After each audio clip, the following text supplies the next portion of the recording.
menjadikannya orang-orang yang selamat dunia dan akhirat. Bahkan dulu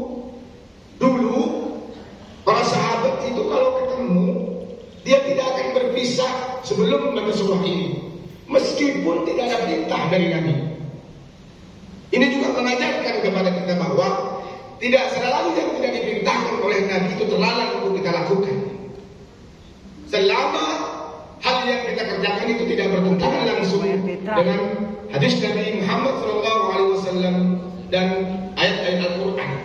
Karena itu para ulama mengatakan tarkus syai' la yadullu ala manhi. Sesuatu yang ditinggalkan oleh Nabi, sesuatu yang Nabi tidak kerjakan, sesuatu yang Nabi tidak perintahkan, tidak berarti terlarang untuk dilakukan selama itu tidak bertentangan dengan Quran dan hadis Nabi Muhammad SAW. Ini penting juga. Ini kaidah. Karena kadang-kadang ada muncul orang-orang sekarang itu dilakukan Nabi enggak, itu diperintah enggak. Padahal agama ini tidak selalu diperintah. Karena ada ayat-ayat yang berbicara secara umum. Fastabiqul khairat, berlomba-lomba dalam kebaikan. Sesuatu itu akan dianggap baik malah yukhalifu syara, selama tidak menyalahi syarat. Itu penting. Ya, al-khairu, kebaikan itu malah yukhalifu syara, yang tidak menyalahi syarat. Apa itu diantaranya? Ini yang dilakukan oleh sahabat, membaca surah setiap mereka ketemu sebelum berpisah. Dan Nabi tidak beritakan surah apa itu? Surah Al-Asr. Ternyata kita dulu waktu SD, waktu di madrasah, dibiasakan membaca itu oleh guru kita kan. Ternyata perbuatan seperti ini ada contohnya dari salafus saleh, dari para sahabat zaman dahulu. Jadi dulu kita bayar kalau kita sekolah, sebelum pulang bareng-bareng Bismillahirrahmanirrahim. Wal 'asri innal insana lafi khusr. Dalam membaca surah itu Pak, kalau mau di akhir surah ditutup sekalian, jangan khusrin. Karena setiap huruf di akhir itu harus dimatikan. Kalau mau diwakaf, kalau mau di muttasil, lanjutkan wal 'asri innal insana lafi khusrin illa, boleh. Yang enggak boleh itu ini penting. Pentingnya guru-guru TPA, pentingnya guru-guru Al-Quran itu dicari orang yang bisa baca Quran dengan benar. Supaya apa? Supaya ditanamkan bacaan yang benar sejak dini, supaya tidak merusak bacaan Al-Quran di masyarakat. Wal 'asri innal insana lafi khusrin. Itu bacaan apa itu? Orang-orang seperti ini gak boleh ngajarin Quran. Kenapa? Dari sini pangkal kerusakan baca Quran. Jelas? Halo? Jelas? Ini penting ini. Harus ada yang bilang begini. Pagi-pagi lagi. Kalau nggak lapar, kan ngantuk lagi kan. Tanya sama Ustaz Idris, ya. Kalau begitu jangan biarkan orang belajar TPA begini ini. Dibayar kok salah-salah. Penting. Duit umat, duit masyarakat. Wal 'asri innal insana lafi khusrin illa. Wal 'asri innal insana lafi khusrin illa alladhina amanu wa 'amilus salihati wa tawasaw bil haqqi wa tawasaw bis sabr. Wa tawasaw bis sabr, bukan wa tawasaw bis sabar, bukan. Sama dengan Lailatul Qadar, bukan Lailatul Qadar. Penting. Malam Lailatul Qadar, bukan Qadar. Karena beda, Qadar sama Qadar itu beda. Kalau Lailatul Qadar itu malam ketentuan. Kalau malam Lailatul Qadar, malam kemuliaan. Jadi justru jangan undang peki doang, dan undang sultan doang. Harus ngerti 90 kata. Jelas? Ya, penting. Ustaz ngomong Lailatul Qadar. Lailatul Qadar. Jelas? Nah, ayat ini mengajarkan kepada kita Imam Syafi'i, kalau bertadabbur dengan surah ini cukup bagi manusia untuk selamat dunia dan akhirat. Seandainya Allah tidak berbuat yang lain. Dan surah ini sering dibaca oleh para sahabat setiap bertemu sebelum berpisah. Wal asr, demi waktu asar. Yang tempat itu bukan di masa Pak. Yang asli yang benar itu kalau kita buat tafsirnya wal asr, waktu asar. Kenapa Allah Subhanahu wa taala bersumpah dengan waktu asar? Karena banyak orang menanyakan salat asar. Dan hadis sebutkan syaghaluna waktu asar. Sungguh salat asar itu membuat kita lalai. Nanti kalau buka ayat Quran, jangan terjemahannya, cari tafsirnya. Kita pasti akan kita pasti akan sesat kalau membaca terjemahan Quran. Karena terjemah itu bukan Quran. Tergantung siapa yang terjemah. Kalau yang terjemah alirannya begini, ya begini. Kalau yang terjemah alirannya begini, maka cari tafsirnya.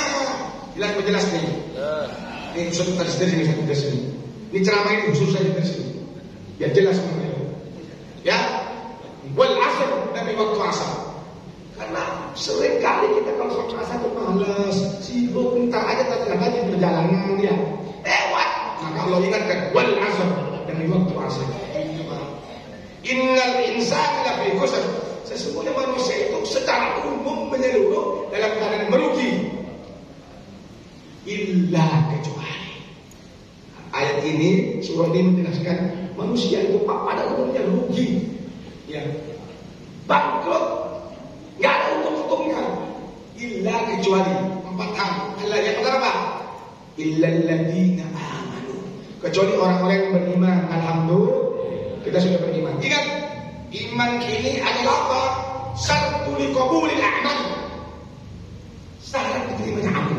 Hampir semua perintah untuk melaksanakan amal pasti didahului oleh innal ladzina amanu. Benar tak? Semua innal ladzina amanu wa 'amilus shalihat. Setiap ada amil shalihat pasti depannya amanu. Alladzina yu'minuna bil ghaibi wa yuqimunas shalah. Sebelum salat yu'minuna bil ghaib. Ini semua mengajarkan kepada kita bahwa amal ibadah kita tidak akan diterima atau tidak didasari dengan iman yang benar. Maka pangkal utama, dasar utama orang itu adalah iman sahih, iman yang benar. Ustaz itu bingung, tadi mana enggak kan? Itu dia deh. Ustaz kan banget Ustaz. Ini sudah kamu Ustaz yang begini. Ya, al-iman sahih, iman yang benar. Iman yang benar itu bagaimana sih? Prinsipnya cuma 3. Meyakini Allah Subhanahu wa taala ada tanpa keraguan, meyakini Allah Subhanahu wa taala ada tanpa permulaan dan akhiran, yang terakhir meyakini bahwa Allah Subhanahu wa taala ada tanpa menyerupai sesedikit pun dari makhluknya. Ini konsep. Maka kalau orang meyakini Allah punya mata, punya telinga, punya kepala, punya kaki, naik, turun, terbang, ini bukan keyakinan Ahlussunnah wal Jamaah. Jelas. Ini penting. Karena dari kecil kita diajarkan Allah mawjud, idan baqa, mukhalafatul hawa didi. Diajarkan itu diulang-ulang supaya mantap di hati bahwa Allah itu tidak menyerupai makhluknya. Maka kalau orang yang tidak Allah duduk bersama yang di atas aras, sesungguhnya dia bukan orang yang beriman kepada Allah. Sebab dia menggunakan satu ayat mengabaikan ayat yang lain. Tanya sama tadi jenis. Untuk memahami satu ayat Quran harus hafal semuanya. Kalau tidak tabrak, kita buktikan. Ada orang baca Quran, Ar-Rahmanu 'alal 'arsy istawa. Kata dia, Allah bersemayam di atas arsy. Satu ayat Quran. Kita lihat ayat yang lain. Apa? Walaqad khalaqnal insana wa nahnu aqlamu. Walaqad khalaqnal insana wa nahnu aqlamu wa nahnu aqrabu min hablil waris. Dan surah ya disebutkan bahwa yang menciptakan manusia itu adalah Allah, dan Allah lebih dekat daripada urat lehernya. Terus mana yang benar ayatnya? Yang satu mengatakan Allah duduk bersama di atas arsy, yang ini mengatakan Allah lebih dekat dari urat leher. Mana yang benar? Ini kalau bukan satu ayat, tapi Ahlussunnah wal Jamaah mengatakan maksudnya Allah Ar-Rahmanu 'alal 'arsy istawa, itu artinya Allah menguasai arsy. Bukan Allah duduk, bukan Allah bersemayam. Penting ini. Yang kedua, maksudnya Allah lebih dekat dari orang lain itu maksud apa? Allah lebih kenal, Allah lebih tahu tentang kita daripada kita sendiri. Oh, ada tahu. Jelas? Maka Allah gambarkan seakan-akan Allah lebih dekat dibandingkan dengan orang. Lah itu artinya apa? Allah lebih tahu tentang kita daripada kita sendiri. Jelas. Lalu kita siapa yang komitmen? Allah Maha tahu. Maka Allah sebutkan wa nahnu ya aqrabu min hablil warid. Kami kata Allah lebih tahu tentang kamu dibandingkan kamu sendiri. Konsep iman yang pertama. Harus ya. Makanya Al-Imam Muslim mengatakan la tasihul ibadatu ba'da ma'rifatil ma'bud. Tidak sah bagi seseorang manakala orang itu tidak kenal kepada siapa yang menyembah. Jangan mudah peci doang, jangan mudah sopan doang, jangan mudah semangat doang. Harus al-iman sahih, iman yang benar. Jelas? Itu yang pertama. Yang kedua, illal ladzina amanu wa 'amilus shalihat, dan beramal saleh. Beriman doang tidak beramal. Ya, sama aja ada pohonnya tidak ada buahnya. Maka orang yang beriman buktinya harus beramal. Penting bagi kita. Kenapa? Sebagai bekal nanti di akhirat untuk beramal. Orang yang tidak bertepuk tangan jangan mengharapkan untuk menuai panen. Tidak mungkin. Maka kalau kita ingin selamat di akhirat, maka beramallah. Maka insya Allah dengan amal-amal yang kita lakukan, kalau kita dasarnya dengan ilmu, maka insya Allah amal kita diterima oleh Allah Subhanahu wa Ta'ala. Tapi ingat, setiap amal selalu diikat dengan ilmu. Makanya ketika Nabi mengatakan man qama ramadhana imanan wa ihtisaban, man shoma ramadhana imanan wa ihtisaban, semuanya diikat dengan iman dan ikhlas. Itu artinya apa? Amal ibadah itu harus didasarkan dengan ilmu. Enggak boleh baca Quran serampangan, enggak boleh baca Quran serampangan, enggak boleh zikir serampangan. Enggak bisa. Semua harus standar minimalnya. Jadi tentara saja sekarang minimal SMA, ada S1. Kalau SMP nggak diterima, ada standar minimal. Demikian juga jadi imam, ada standar minimalnya. Jadi muadzin harus ada standar minimalnya. Urusan dunia ada standar minimalnya, beri akhirat. Ya, siapa aja boleh jadi imam, siapa aja boleh dibilang ya. Jamin. Jadi jelas. Dikir hati-hati. La ilaha illallah, la ilaha illallah. Kenapa? La ilaha illallah. Ketika diwakaf dia harus la ilaha illallah, la ilaha illallah. Begitu. Allah, Allah, Allah, bukan Allah. Allah apa Allah itu? Imam lagi, Allah. Menjadi imam kok Allah, itu urusan harokat itu, batal sholatnya kan. Allahu Akbar dibaca Allah, Allah siapa? Penting kupingnya jaga. Itu penting. Dikir Astaghfirullahaladzim, Astaghfirullahaladzim. Wahai ajib, bukan speaker dulu, tapi ajib. Ya Allah, pede awal. Ngaji dulu, orang daripada umat. Karena al-azim dengan al-ajib itu sangat beda. Kalau nggak bisa ngomong azim, cukup Astaghfirullah, Astaghfirullah. Nggak usah ngomong dengan azim, daripada salah. Betul. Jadi kalau nggak bisa Astaghfirullahaladzim, cukup sampai Astaghfirullah. Nggak usah pakai ajib. Ajib itu artinya adonan. Kalau ajib itu adon mulia, jangan Astagfirullahaladzim, itu namanya Allah yang adonan, begitu namanya. A'udzubillah. Illal ladzina amanu wa amilus shalihat. Itu penting. Lanjutnya, wa tawassaw bil haq, dan berwasiat dalam kebenaran. Jangan takut omongin kebenaran itu. Mumpung jadi pejabat, mumpung jadi ketua masjid, mumpung jadi ketua RT, omongin yang salah-salah. Tapi itu dengan santun, gitu Pak ya. Dengan cara-cara yang baik. Saya kan cuma setahun sekali itu kalau diundang. tahun ini aja baru dikasih sekali, dulu kasih 2 kali. Ini kan sentimennya Ustaz tolong siapa kan? Tahu siapa kan? Ya itu sentimennya dia.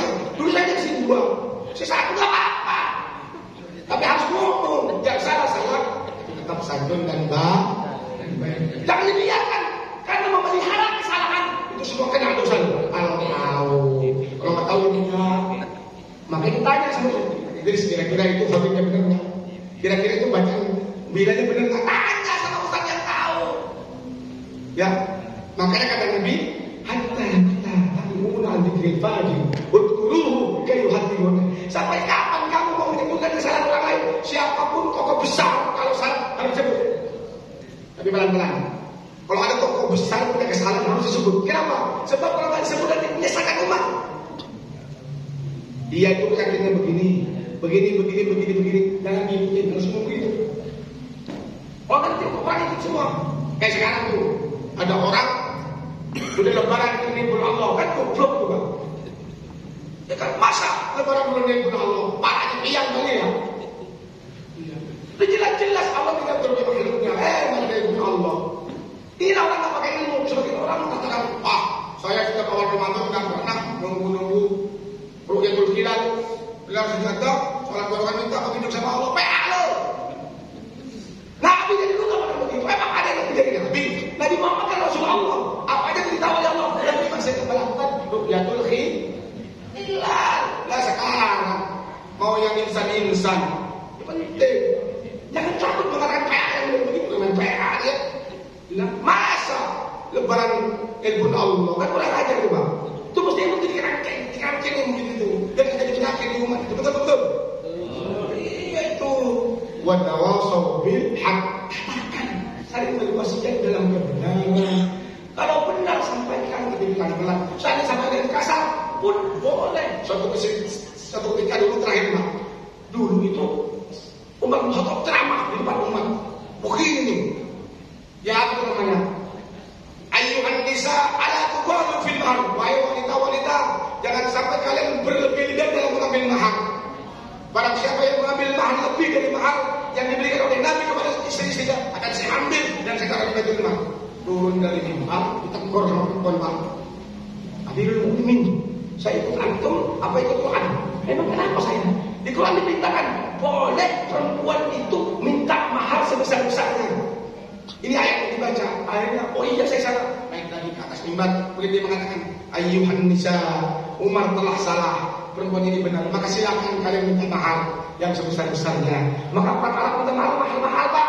Makanya jarang kawin begitu ada. TKI Indonesia, ini kawin aja. Betul ini. Kalau di Indonesia kan enak. Ada baik-baik, ada orang Sunda, orang Jawa. Udah, yang penting kita masing-masing. Itu ada kita bisa dikain kan. Lah, kalau di Arab pak, mahalnya minimal sebanyak M.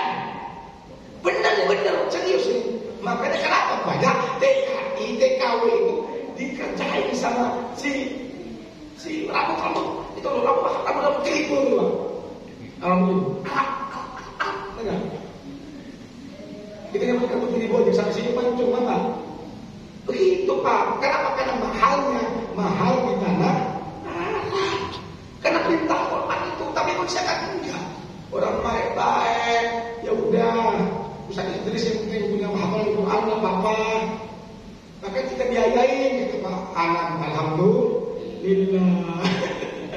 Dibiayain bapak anak nanti. Sama bahas kedua ya. Amin ya rabbal. Watawassaw. Jangan takut menyampaikan kebenaran. Ya, sampaikan baik-baik. Karena kalau tidak disampaikan, kapan lagi benar? Ulil haq walau kafir. Sampaikan yang benar itu walaupun baik. Karena sesungguhnya kebenaran itu meskipun baik tapi nanti jadi kebaikan di ujungnya. Alhamdulillah. Yang terakhir, watawassaw bis sabr. Dan harus senantiasa saling menasihati dengan kesabaran. Nasihatin orang nggak cukup sekali. Diulang. Ngajarin orang pelan-pelan diulang lagi. Gak mungkin simsalabim jadi orang hafid Quran. Simsalabim sudah bagus. Enggak. Dilatih pelan-pelan, diulang-ulang. Terus bersabar. Apalagi pemimpin umat harus sabar. Pemimpin masjid harus sabar. Ustaz harus sabar, Ustaz. Kalau nggak sabar, sampai ngabuk. Ustaz jangan banyak-banyak nama Ustaz. Kata satu lagi, Ustaz tambahin dikit nama Ustaz. Jangan bingung. imam. Ya. Satunya minta panjangin, satunya minta kurangin kan. Maka kudu sahabat kita Ustaz. Wa tawassaw bil haq wa tawassaw bis sabr. Maka 4 hal ini kalau kita amalkan dengan benar akan mengantarkan kita orang yang sa'idun fid dunya wa sa'idun fil akhirah. Bahagia dunia dan bahagia akhirat. Alhamdulillah. Jangan sampai kita apa? Sakit fid dunya wa sakit fil akhirah. Celaka dunia dan celaka akhiratnya. Naudzubillah. Kalau sudah melangkah, sudah jatuh, ketiban kebok lagi, Pak. Kan celaka gitu. Ya, alhamdulillah kita beriman, alhamdulillah kita beramal, alhamdulillah kita terus saling menasihati dan saling bersabar. Fa insyaallah kita akan termasuk umat Nabi Muhammad yang akan bersama Nabi nanti di surganya. Amin ya rabbal alamin. Saya kira itu yang dapat saya sampaikan. Mudah-mudahan ada manfaat. Wassalamualaikum warahmatullahi wabarakatuh. Dan ingat ketemu saya lagi, ketemu nanti hari raya Idul Fitri di lapangan. Alhamdulillahirabbil alamin. Wa shalli ala sayyidina Muhammad wa ala ali sayyidina Muhammad. Wa maghfir lana